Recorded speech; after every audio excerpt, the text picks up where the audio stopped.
నామానికే మహిమ కలుగును గాక. కూడి వచ్చిన మీ అందరికీ కర్మల ఆత్మీయ సహవాస సంఘ విశ్వాసులందరికీ మన ప్రభువును ఆయన ప్రియ కుమారుడునైన యేసుక్రీస్తు వారి శ్రేష్టమైన నామంలో శుభములు మరియు అందరికీ వందనాలండి. యెహెజ్కేలు గ్రంథం 34వ అధ్యాయాన్ని మనం ధ్యానం చేసుకుంటున్నాం. యెహెజ్కేలు గ్రంథం 34వ అధ్యాయం. ఇందులో ముఖ్యమైన అంశం ఏంటంటే కాపరులు. మొదటి 10 వచనాల్లో చెడు కాపరుల గురించి రాయబడి ఉంది. కాపరులు ఎవరో తెలుసుకున్నాం. కాపరులు ఎవరంటే రాజులు, యాజకులు, ప్రవక్తలు. రాజులు, యాజకులు, ప్రవక్తలు. వాళ్ళు గొర్రెలను మేపాల్సి ఉంది. బలహీనమైన వాటిని బలపరచాల్సి ఉంది. రోగము గల వారిని స్వస్థపరచాల్సి ఉంది. గాయపడిన వాటిని కట్టుకట్టాల్సి ఉంది. తోలివేసిన వాటిని మరలా తోలుకుని రావాల్సి ఉంది. తప్పిపోయిన వాటిని వెతకాల్సి ఉంది. కానీ వాళ్ళు ఎలా ఉన్నారు? వారు కఠిన మనస్కులే బలాత్కారంతో వాటిని ఏళ్తున్నారు అనే విషయాలు చెప్పుకున్నాం. ఇంకా 5వ వచనంలో యెహెజ్కేలు గ్రంథం 34:5 కాబట్టి కాపరులు లేకయే అవి చెదరిపోయి సకల అడవి మృగములకు ఆహారమాయను. కాపరులు లేకయే చెదిరిపోయాను. కాపరులు లేకయే చెదిరిపోయాను.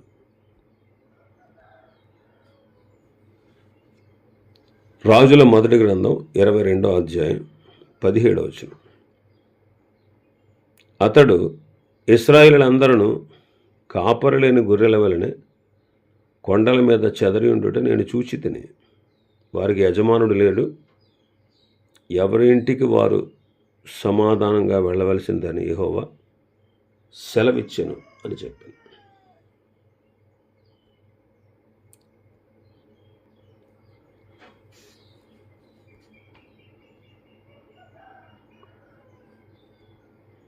ఇర్మియా గ్రంథం 10వ అధ్యాయం 21వ వచనం. కాపరులు పశుప్రాయులై యెహోవా యొద్ద విచారణ చేయరు గనుక వారే వర్ధిల్లకై ఉన్నారు. వారి మందలన్నీ చెదిరిపోవచ్చును. కాబట్టి మన భాగంలో 5-6 వచనాలు మనం చూస్తే, నా గొర్రెలు పర్వతములన్నిటి మీద ఎత్తైన ప్రతి కొండ మీద తిరుగులాడుచున్నవి. నా గొర్రెలు భూమి అంతటా చెదిరిపోయినను వాటిని గూర్చి విచారించేవాడు ఒకడును లేడు, వెదకువాడు ఒకడును లేడు అని చెబుతున్నాను. ఈ భాగాల్లో కాపరులు ఉన్నారు, కానీ వారిలో కాసేవారు లేరు. మత్తయి సువార్త 9వ అధ్యాయం 36వ వచనంలో మనం చూస్తాం. విస్తారమైన జనసమూహం ప్రభు దగ్గరికి రావడం చూసి వారు కాపరి లేని గొర్రెల వలె విసిగిరి చెదరి ఉన్నారని ప్రభువు వాళ్ళ మీద కనికరపడ్డాడు. మరి ప్రభువైన యేసుక్రీస్తు వారు శరీరధారిగా భూమి మీద ఉన్న దినాల్లో శాస్త్రులు పరిసయ్యులు ఉన్నారు, కానీ వాళ్ళు కాసేవారుగా లేరు. 5వ వచనంలో మనం చూస్తాం, మరియు వారు సకలములైన అన్యమృగములకు ఆహారమయ్యారు, అడవి మృగాలకు. అంటే ఇశ్రాయేలును భక్షించిన రాజులు అన్నమాట. ఇశ్రాయేలును భక్షించిన రాజులు.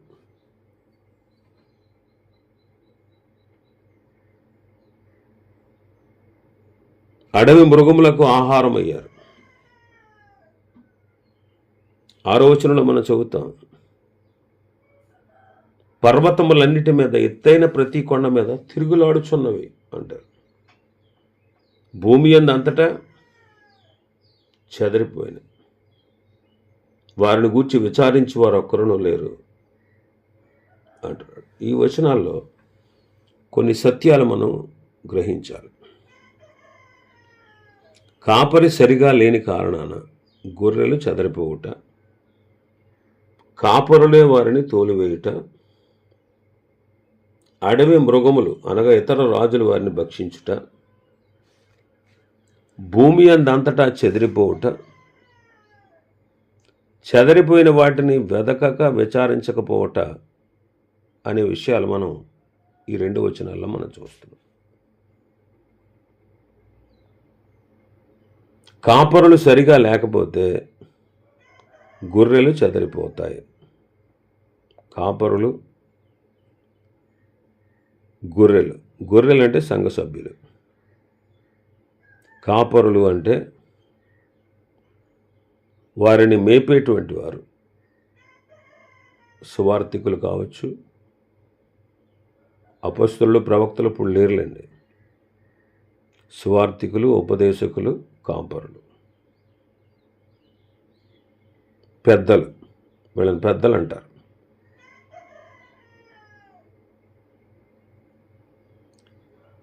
కాపరులు సరిగా లేకపోతే సంఘ సభ్యులు చెల్లాచెదరైపోతారు. లోక సంబంధమైన ఆయా చెడుగులతో, ఆయా లోపాలతో లోనైపోతారు. లోకాచారాల్లో మునిగిపోతారు. ఆత్మీయత చల్లారిపోద్ది. కాపరు లేని సంఘం తండ్రి లేని కుటుంబంలాగా, ఉపాధ్యాయులు లేని పాఠశాలలాగా తారుమారవుతుంది అన్నమాట. కాబట్టి కాపరులు శ్రద్ధ వహించి కాయుట మంచిది. అందుకే పేతురు, ప్రభు అయిన యేసుక్రీస్తు వారు పేతురు గారితో నా గొర్రెలను కాయము అంటాడు, మేపుము అంటాడు.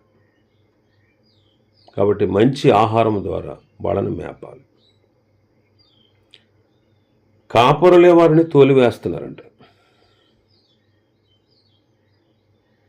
అనగా ఆనాటి కాలంలో ఉన్నటువంటి రాజులు రాజ్యంలో ఉన్న వారిని శ్రమ పెట్టుచుండగా ప్రజలు ఆ శ్రమలు భరించలేక వెళ్ళిపోతూ ఉన్నారు. సౌలు చూడండి, రాజైన సౌలు కఠినంగా దావీదును తోలివేస్తాడు. సౌలు పరిపాలనలో ఉన్నటువంటి కష్టాలు తట్టుకోలేక అనేక మంది దావీదు దగ్గరకు వస్తారు. అలాగే సొలొమోను కూడా యెరోబామును చంపజూచాడు.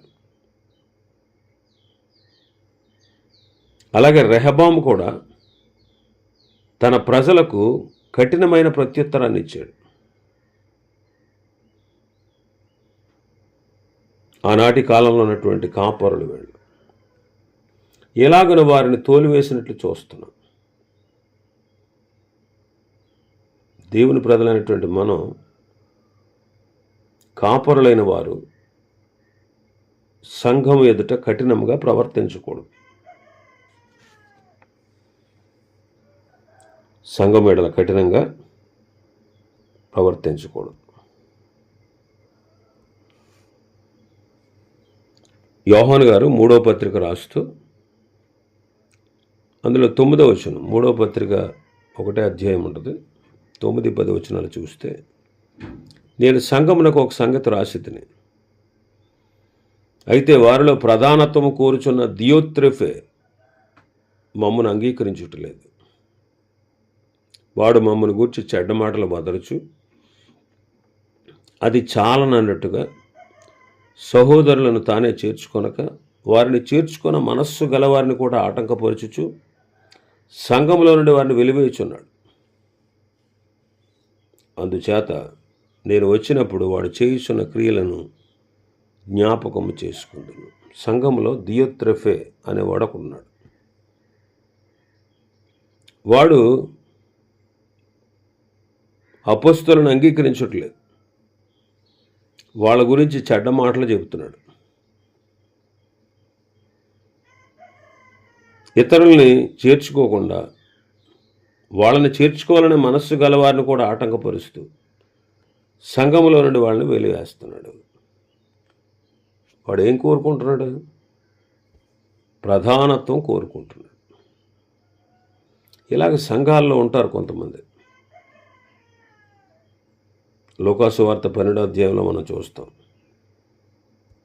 లూకాసు వార్త 12వ అధ్యాయం 45వ వచనం.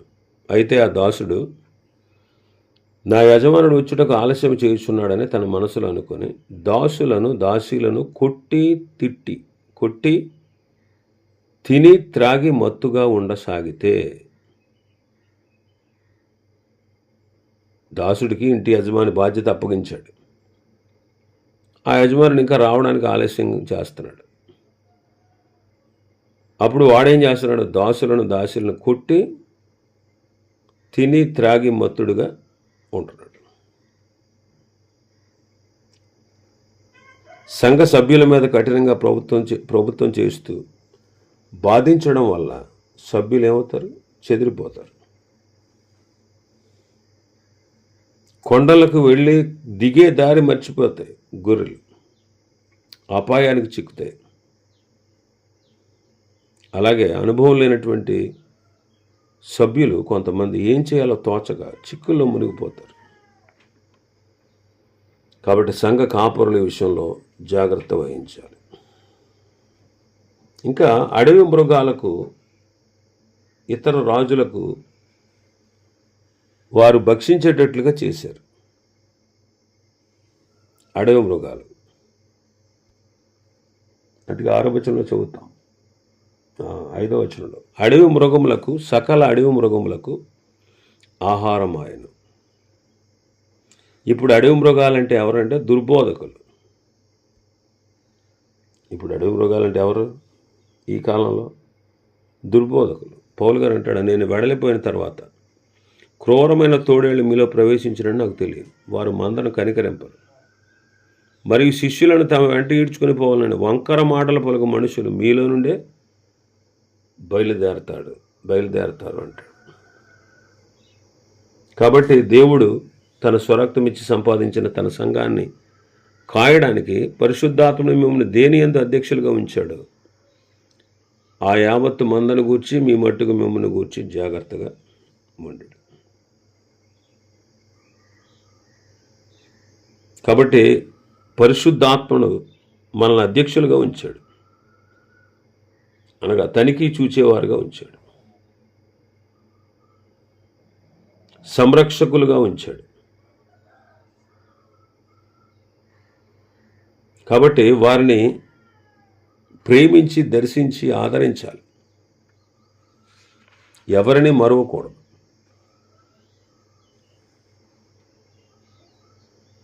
కాబట్టి వారిని బలపరచాలి.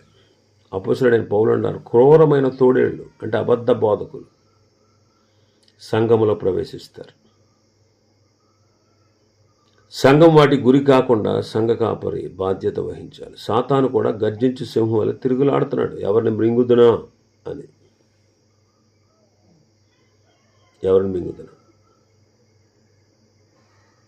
కాబట్టి యెహెజ్కేలు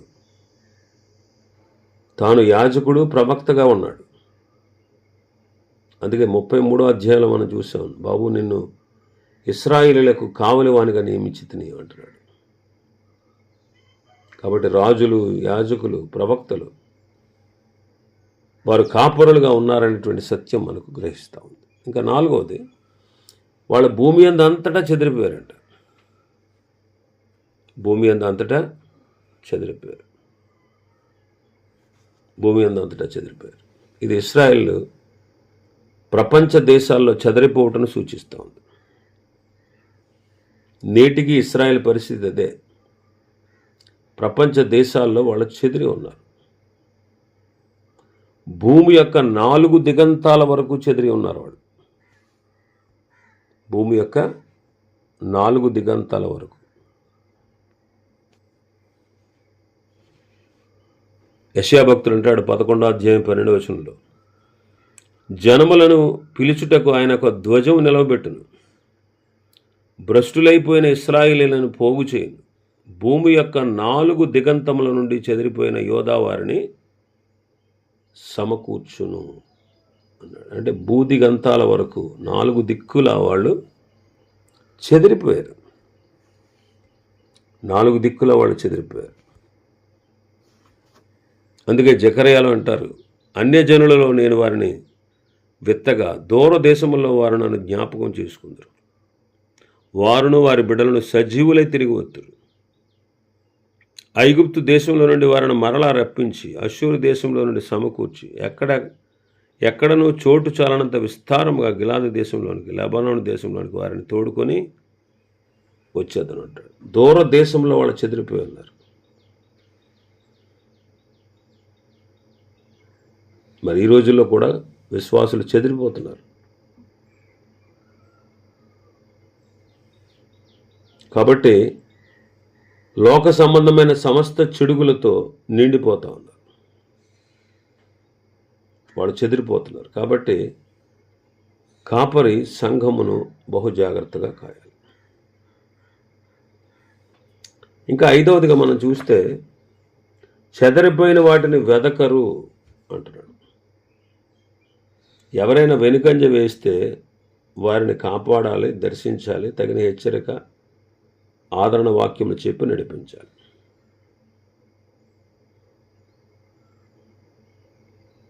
ఇప్పుడు మండుచున్న పొయ్యిలో ఉండి ఒక కట్టెని తీసి పక్కన పెడితే ఏమవుతుంది? చల్లారిపోతుంది. అలాగే సహవాసం లేకపోతే, సంఘ సహవాసం, విశ్వాసులు చల్లారిపోతారు. కనుక మనం సంఘాన్ని, సంఘ విశ్వాసుల్ని సహవాసంలో ఏకీభవించేటట్లుగా మనం ప్రోత్సాహపరచాలి. కాబట్టి 7వ వచనంలో మనం చూస్తాం.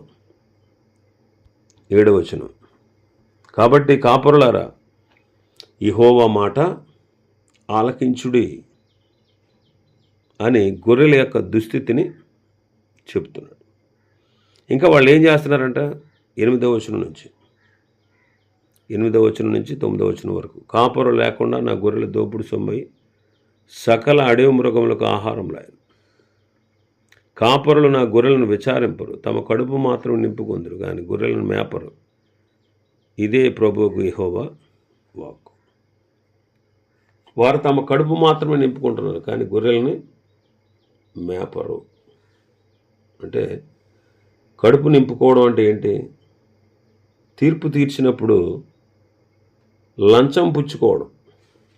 మరి అధికారులు, రాజులు, న్యాయాధిపతులు, కాపరులు, వాళ్ళ పరిస్థితి అలా ఉంది. మరి లంచం తీసుకుని పేదలను బహుగా బాధిస్తూ వారు ఎముకలను నలగొడతారు అంటారు. నిర్గమాకాండ 23వ అధ్యాయం 6వ వచనం నుంచి 9వ వచనం వరకు చూస్తే, దరిద్రుని వ్యాజ్యంలో న్యాయం విడిచి తీర్పు తెరచకూడదు, అబద్ధములకు దూరంగా ఉండము, నిరపరాధి అయినను నీతిమంతునైనా చంపకూడదు, నేను దుష్టిని నిర్దోషిగా ఎంచను, లంచము తీసుకొనకూడదు. లంచము దృష్టిగాను వారి గుడ్డితనం కలిగజేసి నీతిమంతుల మాటలకు అపార్థము చేయించును. మీకా గ్రంథం 3వ అధ్యాయం 1 నుంచి, నేను ఇలాగ ప్రకటించింది, యాకోబు సంతతి యొక్క ప్రధానులారా, ఇశ్రాయేలు అధిపతులారా ఆలకించుడు, న్యాయం ఎరుగునట్టు మీ ధర్మమే కదా. అయినను మేలును అసహించుకుని కీడు చేయని ఇష్టపడుతున్నారు. నా జనుల చర్మం ఓడదీసి వారి ఎముకల మీద మాంసమును చీల్చుతారు. నా జనుల మాంసమును భుజించుచు వారి చర్మమును ఒలిచి వారి ఎముకలను విరిచి, ఒకడు కుండలో వేసి మాంసమును ముక్కలు చేయనట్లు బాణలో వేసిన మాంసముగా వారిని తుత్తినులుగా పగలగొట్టుచున్నారు. 11వ వచనంలో అంటాడు, అదే అధ్యాయం 11వ వచనంలో, జనుల ప్రధానులు లంచం పుచ్చుకొని తీర్పు తీరుస్తారు, వారి యాజకులు కూలికి బోధిస్తారు, ప్రవక్తలు ద్రవ్యం కొరకు సోది చెప్తారు. కూలికి బోధించుట, ద్రవ్యానికి సోది చెప్పుట. ఇక్కడ కాపరులు కడుపు నింపుకుంటున్నారు. అలాంటి కాపరుల గురించి యెషయా గారు మాట్లాడుతూ 56వ అధ్యాయంలో అంటాడు, 10వ వచనం, వారి కాపరులు గుడ్డివారు, వారందరూ తెలివిలేని వారు, వారందరూ మోగ కుక్కలు, మొరగలేరు, కలవరించుచూ పండుకుని వారు, నిద్రాసక్తులు, కుక్కల తిండికి ఆతురపడతాయి, ఎంత తిన్నా వాటికి తృప్తి కలదు. ఈ కాపరులు అట్టివారే, వారు దేనిని విచారింపజాలు, వారందరూ తమకు ఇష్టమైన మార్గం పోదురు, ఒకడు తప్పకుండా అందరూ స్వప్రయోజనముకే విచారించుకుందరు. కాబట్టి వాళ్ళు గుడ్డివారు, తెలివిలేని వారు, మోగ కుక్కలు, వివేచింపరు, స్వప్రయోజనాలని విచారించుకుంటారు, తమకిష్టమైన మార్గంలో పోతారు, నిద్రాసక్తులు, తిండికి ఆతురపడేవారు, సంపాదన కొరకు ప్రాకులాడేవారు, సంఘక్షేమం కొరకు ప్రాకులాడరు. ఈ చెడ్డ లక్షణాలు కాపురలో, ఆనాటి కాపురలో ఉన్నాయి. ఇప్పుడు మనలో ఉండకూడదు.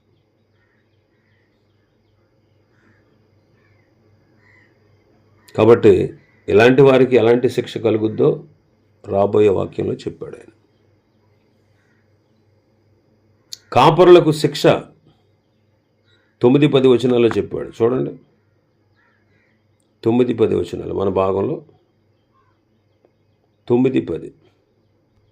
కాబట్టి కాపురులారా యెహోవా మాట ఆలకించి, ప్రభువుని యెహోవా సెలవిచ్చినదేమనగా, నా జీవముతోడు నేను ఆ కాపురులకు విరోధినైతే నా గొర్రెలను గురించి వారి యొద్ద విచారించదను. నా వారు గొర్రెల మేపుట మాన్పించదను. ఇకను తమ కాపురులు తమ కడుపు నింపుకొని జాలకు విందుడు. నా గొర్రెలు వారికి తిండి కాకుండా వారి నోట నుండి వారిని తప్పించదను. ఇదే ప్రభువు యెహోవా వాక్కు. నేను ఆ కాపురులకు విరోధిని, నా గొర్రెలను గూర్చి వారి యొద్ద విచారించదను. తీర్పు దినమున దేవుడు విచారిస్తాడు. వారిని గొర్రెల మేపుట మాన్పిస్తాను. అంటే దాని అర్థం ఏంటి? ఆ కాలంలో ఉన్నటువంటి ఇశ్రాయేలీయుల్ని దేవుడు చెరలోనికి పంపించబోతున్నాడు. కాబట్టి ఇంకా కాపురత్వం ఉండదు వాళ్ళకి. ఇంకా ఏమన్నాడు? తమ కడుపు నింపుకొని జాలకు ఇందురు అన్నాడు. నా గొర్రెలను వారికి తిండి కాకుండా నేను తప్పిస్తాను. కాబట్టి కాపురులైనటువంటి వారు, సంఘ పెద్దలు, సంఘమును బహు జాగ్రత్తగా కాయువారుగా, కాపాడేవారుగా, ప్రార్థించేవారుగా, వాళ్ళకు బోధించేవారుగా, చక్కటి ఆహారాన్ని, వాక్యాహారాన్ని అందించేవారుగా ఉండాలి. ఒకవేళ అలా ఉండకపోతే దేవుడు తీర్పు తీరుస్తాడు. తర్వాత క్రీస్తు న్యాయపీఠం ఎదుట బహుమానానికి బదులుగా శిక్షకే గురవుతారు. శిక్ష అంటే బహుమానం పోగొట్టుకుంటారు, బహుమానాలు లేనివారుగా మిగిలిపోతారు.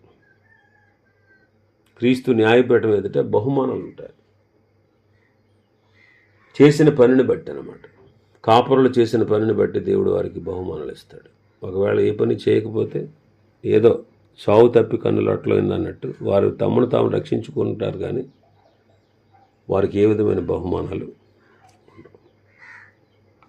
ఇంకా మరికొన్ని విషయాలు ఈ అధ్యాయంలో ఉన్నాయి. ప్రభు చిత్తమైతే రేపటి దినం వాటిని మనం ధ్యానం చేసుకుందాం. దేవుడి వర్తమాన వాక్యాన్ని మన వెనుకడిలో ఆశీర్వదించును గాక.